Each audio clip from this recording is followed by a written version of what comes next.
Hello friends, आज व्यंजन देखते हैं। अगले वीडियो हम स्वर के भेद पढ़े थे, तो देखते हैं व्यंजन के विषय में आज। व्यंजन, तो व्यंजन देखते हैं कि व्यंजन किसे कहते हैं। तो व्यंजन किसे कहते हैं, यहाँ पर ध्यान देना होगा। कहा गया है कि जिनका उच्चारण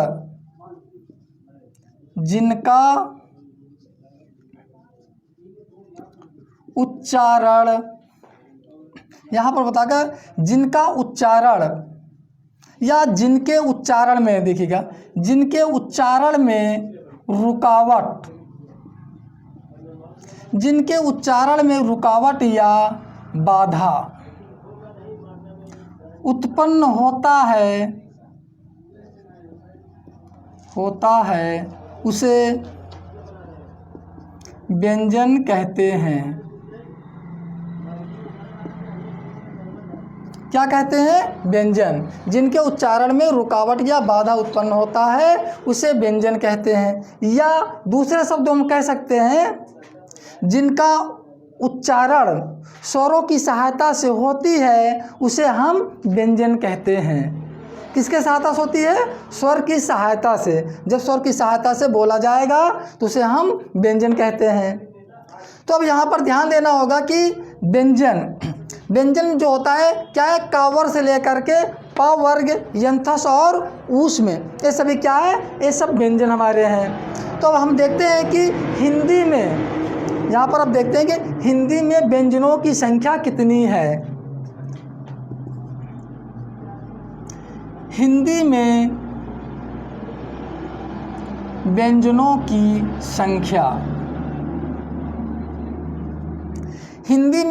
की संख्या जो है हमारा कुल बताया गया कि 33 है। कितने व्यंजन है? 33 व्यंजन है। हिंदी में व्यंजनों की संख्या हमारे 33 है। और बताया गया कि ये तो हमारे क्या हो गए, व्यंजन हो गए। इसमें 2 द्विगुण भी हैं। अगर क्वेश्चन यहाँ से बनता है कि द्विगुण सहित व्यंजनों की संख्या बताइए, तो यहाँ पर आपको ध्यान देना होगा द्विगुण सहित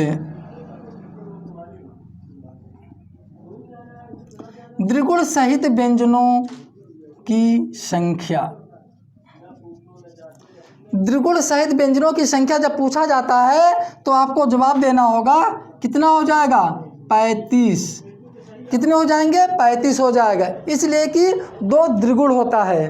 जब 2 द्विगुण इसमें ऐड हो जाएगा तो क्या हो जाएगा, 35 हो जाएगा।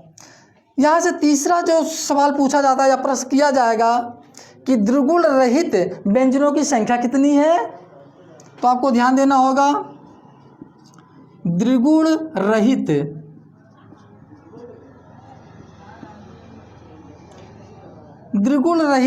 व्यंजनों की संख्या।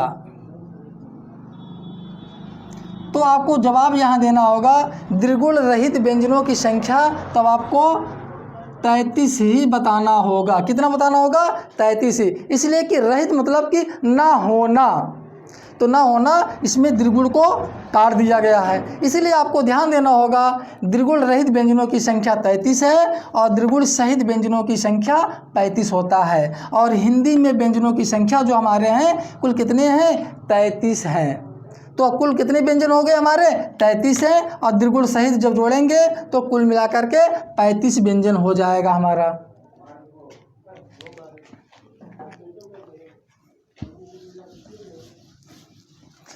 अब आगे देखते हैं हम व्यंजन के भेद।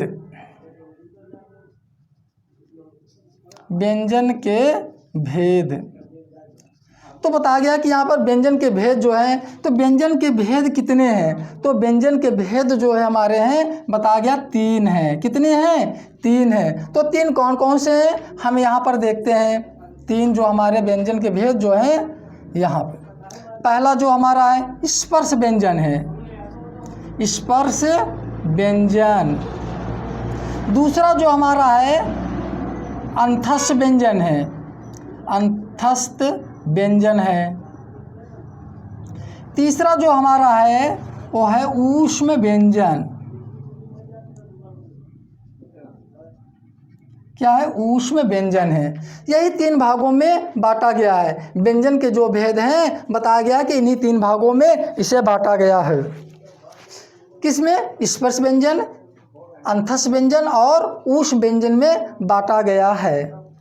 तो हम देखते हैं अब इनको किस तरह से बांटा गया। जो बताया गया कि 3 भागों में बांटा गया है, स्पर्श व्यंजन, अंतस व्यंजन और ऊष्म व्यंजन। अब यहाँ हम थोड़ा लिख के समझेंगे कौन कौन किस में आता है, तो ध्यान दीजिएगा थोड़ा से। अब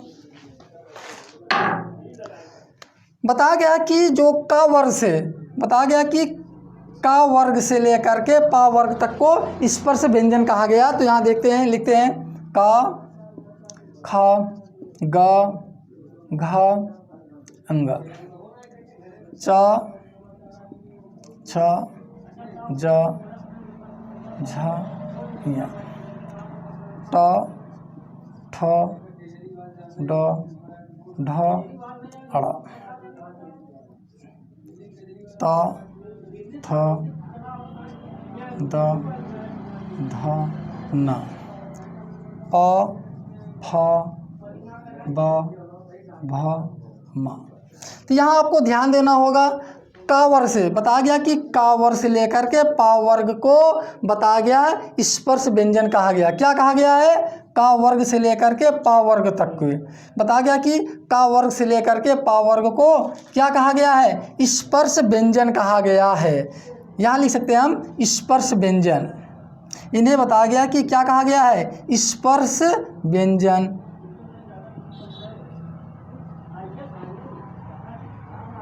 इन्हें स्पर्श व्यंजन बोला गया है। क्या बोला गया है, स्पर्श व्यंजन, का वर्ग से लेकर के पा वर्ग को। इसके बाद जो अगला हमारा आता है या, रा, ला, वा, इसे बोला गया है, इसे कहा गया है या अंतस व्यंजन है। क्या है, अंतस्थ व्यंजन है।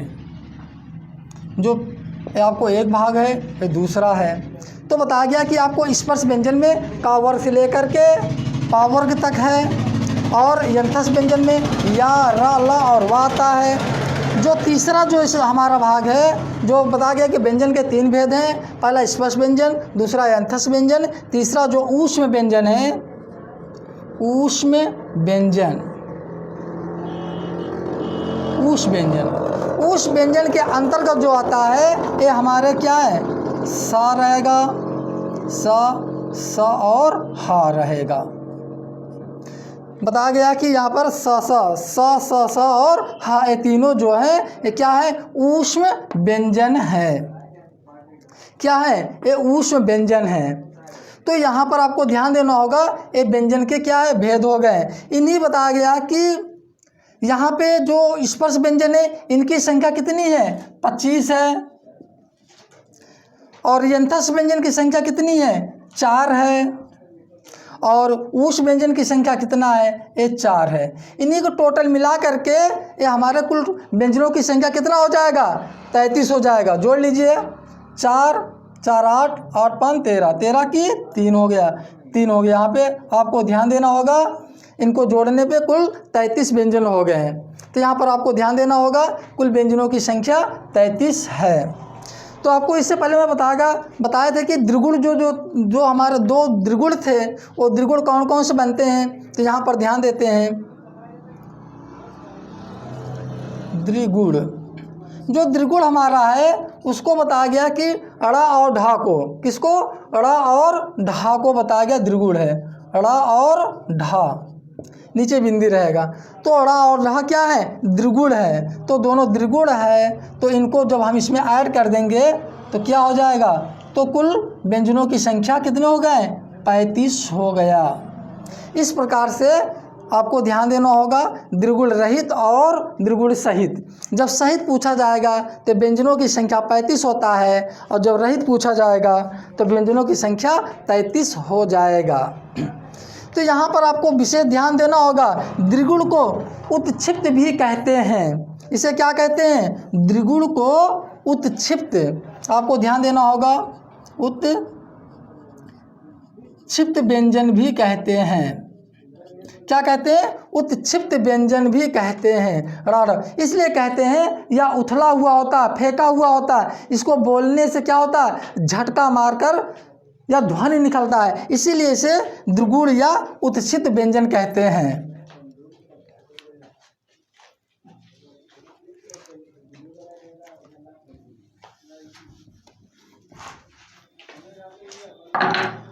अब यहाँ देखना है कि यंथस व्यंजन जो हमारा है, हम यहाँ पर देखते हैं यंथस व्यंजन। यहाँ पर यंथस व्यंजन में आपको विशेष ध्यान देना होगा, या, रा, ला और वा है। तो या, रा, ला, वा जो हमारे हैं, इनको आपको थोड़ा सा हम एक एक कर पढ़ते हैं, लेकिन इससे पहले थोड़ा सा देख लेते हैं। यहाँ पे स्पर्श व्यंजन में देखते हैं, यहाँ पे का वर्ग जो है, का वर्ग से लेके यहाँ, तो आपको ध्यान देना होगा कि जो हमारा का वर्ग से लेकर के पा वर्ग तक है, इसके जो पांचवें हमारे वर्ण होता है, पांचवा वर्ण क्या है, पांचवा वर्ण जो है ये है, अंगा है, यहाँ है, रा है, ना, मा जो है, इन्हें बताया गया है कि पंचमाक्षर बोला गया है। क्या कहा गया है, पंचमाक्षर।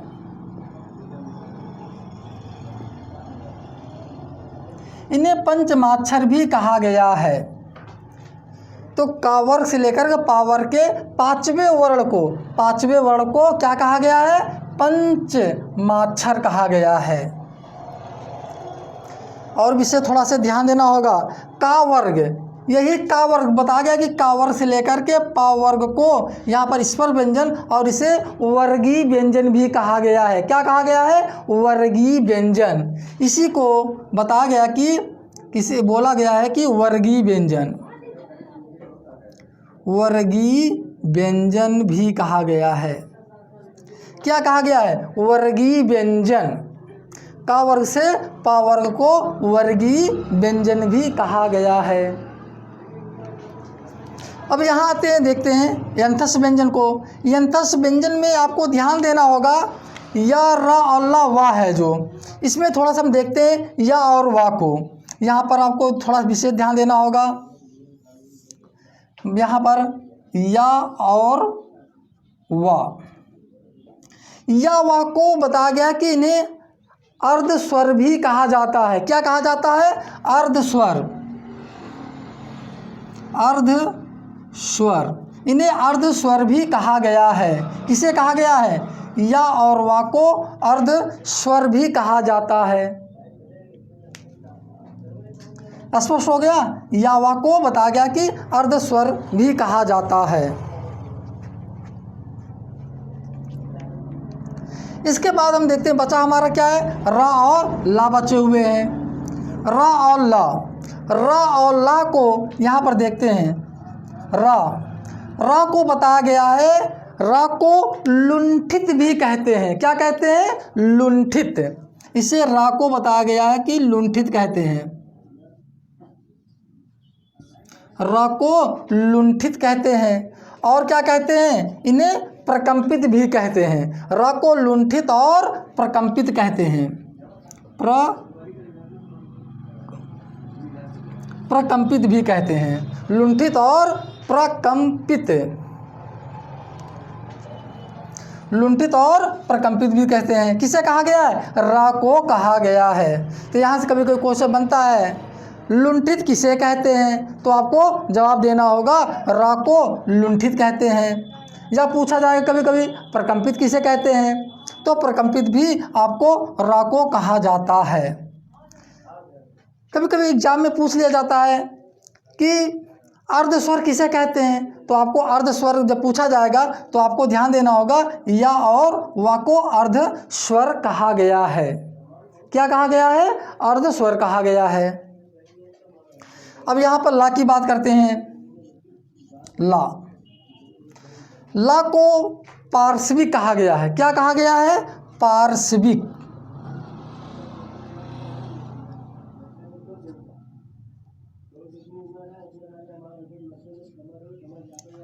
पार्श्विक, ला को पार्श्विक कहा गया है।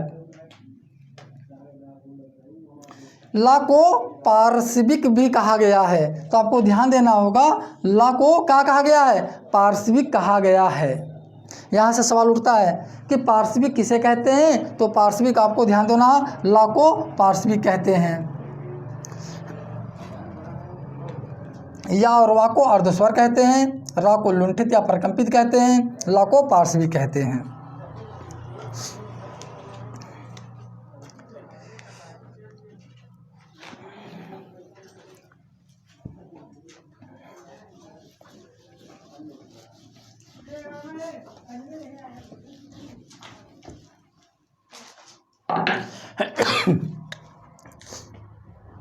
अब आपको ध्यान देना होगा, यहाँ पे देखते हैं थोड़ा हम का वर्ग के विषय में देखते हैं।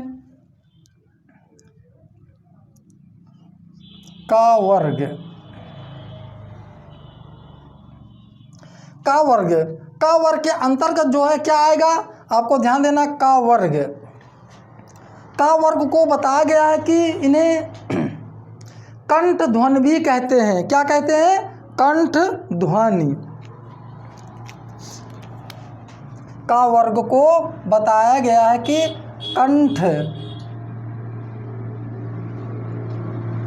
कंठ ध्वनि कहते हैं।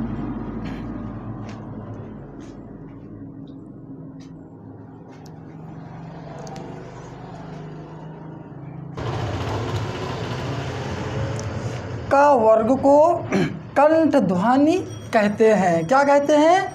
कंठ ध्वनि कहते हैं। तो का वर्ग के अंतर्गत जो है कौन कौन सा है? का, ख, ग, घ, अंग। ये क्या है? एक का वर्ग के अंतर्गत है, इसलिए कहा गया कि का वर्ग को कंठ ध्वनि, क्या कहा गया? कंठ ध्वनि कहते हैं। और का वर्ग में आपका का, ख, ग, घ और अंग आता है। बताया गया है कि इनके उच्चारण में जो है, इनके उच्चारण में जिह्वा जो हमारी है, इनके उच्चारण में जिह्वा जो है कंठ को स्पर्श करती है। किसको स्पर्श करती है? बता गया, जिह्वा जो है कंठ को स्पर्श करती है। जब कंठ को स्पर्श करती है, इसीलिए इन्हें बता गया कंठ ध्वनि कहा गया है। इसके बाद का वर्ग के बाद हमारा चा वर्ग आता है। क्या आता है? चा वर्ग। चा वर्ग आता है। बताया गया कि चा वर्ग को ध्यान देना होगा कि चा वर्ग को तालु कहा गया है। चा वर्ग को तालु ध्वनि कहा गया है। तालु ध्वनि कहते हैं। क्या कहते हैं? तालु ध्वनि कहते हैं। तो चा वर्ग के अंतर्गत कौन कौन सा आएगा, आपको देखते हैं। चा, छ, ज, झ और आपको यहाँ आ जाएगा। तो बताया गया कि ये चा वर्ग के अंतर्गत जो आता है, इन्हें बताया गया कि तालु ध्वनि कहते हैं। तो यहाँ पर बताया गया कि इनके उच्चारण में, यही बताया गया कि चा वर्ग का जो उच्चारण है, इनके उच्चारण में जो हमारी जिह्वा जो है किसको स्पर्श करती है? तालु को स्पर्श करती है। जब तालु को स्पर्श करती है, इसीलिए इन्हें क्या कहा गया है? तालु ध्वनि कहा गया है। तालु को स्पर्श करती है, जब तालु को स्पर्श करती है तो उन्हें हम क्या कहते हैं? तालु ध्वनि कहते हैं। तालु ध्वनि के बाद जो है हमारा का वर्ग, चा वर्ग, उसके बाद क्या आ जाएगा? टा वर्ग आएगा। टा वर्ग, टा वर्ग को बताया गया कि मूर्धा ध्वनि कहते हैं। मूर्धा ध्वनि कहते हैं। क्या कहते हैं? मूर्धा ध्वनि, मूर्धन्य ध्वनि या मूर्धा ध्वनि कहते हैं। तो इसके अंतर्गत क्या आएगा? टा वर्ग में आपको देखते हैं। ट, ठ, ड, ढ, अड़ा आ जाएगा। यहाँ पर बताया गया है कि टा वर्ग के इनके उच्चारण में आपको ध्यान देना होगा कि टा, ठा, ड, ढ, अड़ा है। बताया गया इनका जब उच्चारण हम करते हैं तो जिह्वा जो है, जो हमारी जिह्वा है, ये बताया गया कि मूर्धा को स्पर्श करती है। किसको स्पर्श करती है? मूर्धा को। जब मूर्धा को स्पर्श करती है, इसीलिए इन्हें क्या कहा? मूर्धन्य ध्वनि कहा गया या मूर्धा ध्वनि कहते हैं। किसको स्पर्श करती है? अगर आपसे पूछ लिया जाए टा वर्ग जो है इनके उच्चारण करने में जीवा किसको स्पर्श करती है? तो आपको जवाब देना आएगा कि हमारी जीवा जो है मूर्धा ध्वनि को स्पर्श करती है, मूर्धा को स्पर्श करती है, इसलिए इसे मूर्धा ध्वनि कहा गया है। मूर्धा ध्वनि के बाद हमारा ता वर्ग आता है। क्या आता है? ता वर्ग। ता वर्ग बताया गया कि ता वर्ग को, ता वर्ग जो हमारा ता वर्ग है, ता वर्ग को दंत ध्वनि कहते हैं। क्या कहते हैं? दंत ध्वनि कहते हैं।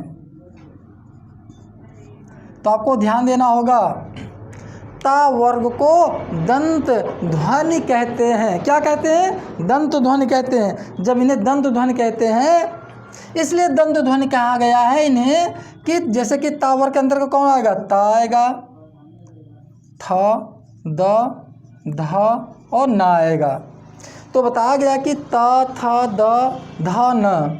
तो यहाँ पर बताया गया कि ता, थ, द, ध, न को जब हम उच्चारण करते हैं या बोलते हैं तो हमारी जिह्वा जो है बताया जाता है कि ऊपर वाले दांत को स्पर्श करती है। किसको स्पर्श करती है? ऊपर दांत को। बताया गया कि जिह्वा जो हमारी होता है वो ऊपर वाले दांत को स्पर्श करता है। जब स्पर्श करता है इसीलिए इन्हें दंत ध्वनि कहते हैं। जैसे देखते हैं ता, था, द, ध, न। तो यहाँ क्या हो रहा? हमारी जिह्वा जो है ऊपर वाले दांत को स्पर्श करती है। जब स्पर्श करती है उन्हें हम दंत ध्वनि कहते हैं। दंत ध्वनि, दंत ध्वनि जो हमारा ता है, ता वर्ग के बाद पा वर्ग आता है। क्या आता है? पा वर्ग। पा वर्ग, पा वर्ग में आपको बताया गया कि पा वर्ग को क्या कहते हैं? ओष्ठ ध्वनि।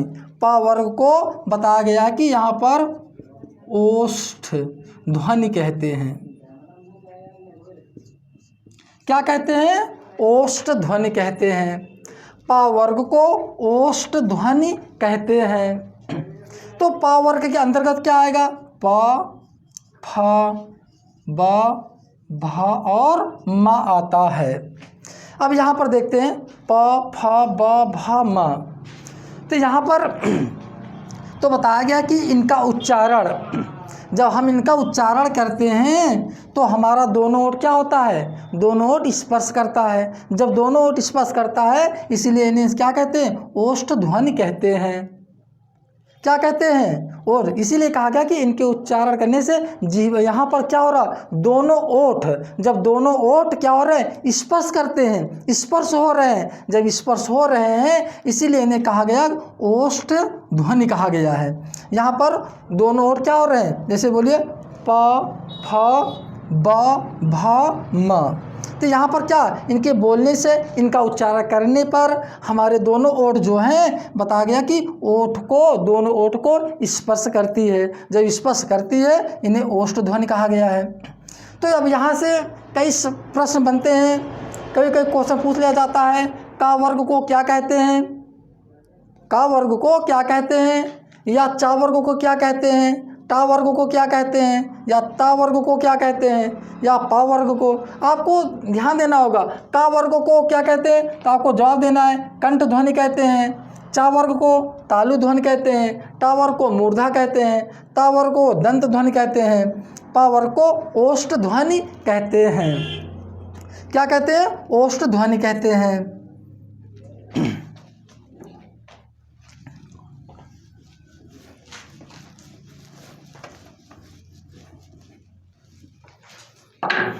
इसके बाद आता हमारा द्विगुण। द्विगुण या उत्क्षिप्त बताया गया है। उत्क्षिप्त बताया गया। द्विगुण या उत्क्षिप्त की जो संख्या है ये बताया गया कि द्विगुण या उत्क्षिप्त की संख्या। तो आपको यहाँ पर की संख्या बताइए कि इनकी संख्या कितनी है? तो इनकी संख्या जो है 2 होता है। ये 2 कौन कौन से हैं? पहला आपका दूसरा। पहला आपको बताया गया कि ड़ा होता है, दूसरा आपको ढा होता है, इसलिए इनको द्विगुण बोला गया है। इसलिए द्विगुण कहा। इनके नीचे क्या बिंदी लगा हुआ है।